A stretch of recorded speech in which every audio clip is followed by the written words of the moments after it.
Got the sacrament in my pocket and the weekend right here. His skin's blue-black and his tongue's beet red. Iboga is for those people who really want it.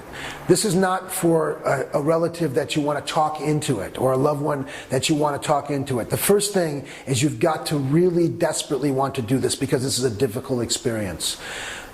Iboga is not for people who physically can't take the experience. Iboga is not for people who are physically unable to take the experience. Their heart is not up to it, they're on other medications, or there is a profound mental illness like schizophrenia. That's dangerous to give people Iboga with those types of issues. Iboga is for someone who's willing to make a change. Iboga is for someone who wants to work with the Iboga. Lifestyle is based around fucking drugs, man. Tired, I'm really tired. I tried everything to quit. When I was young, I could do it cold turkey. If I was young, still young, I probably would do it cold turkey. Because there is dangers involved with consuming such a powerful sacrament.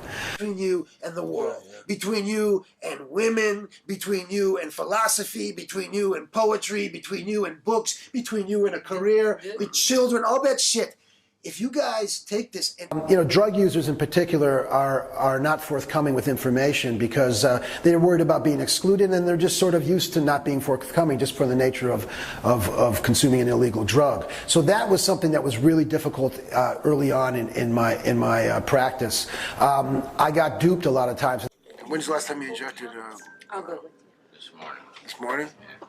So you injected 450 milligrams of methadone? No, I did 240 that way, and then 240.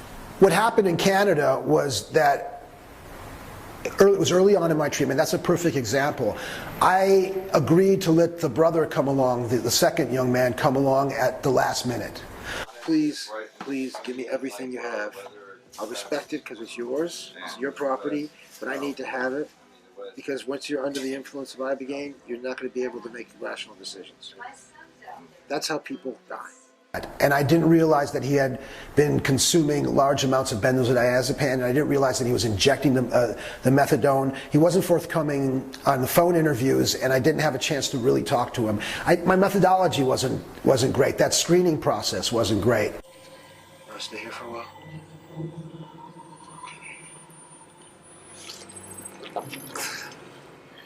Hey, what's up?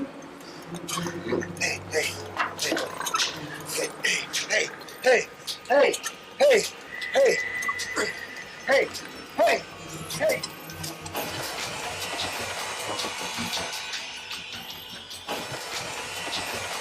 And what happened was we discovered that he had a benzodiazepine habit and didn't have enough benzodiazepines. If you don't have that, you can go into seizure, and if you go into seizure, you can die.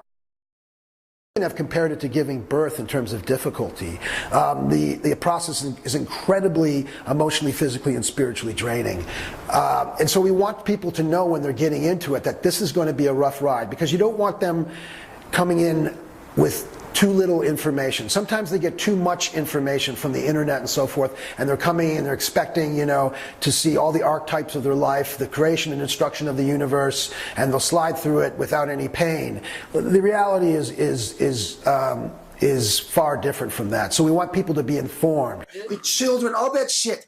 If you guys take this, I try to talk somebody out of Iboga. I try to present to them different other alternatives, alternatives that are more within the mainstream. If someone comes to Iboga as a novice drug taker, maybe using for a year or two, it's not an ideal situation for them. We want people who are at the end of the rope, that are near bottom, who are willing to go through the arduous process of becoming. Got the sacrament in my pocket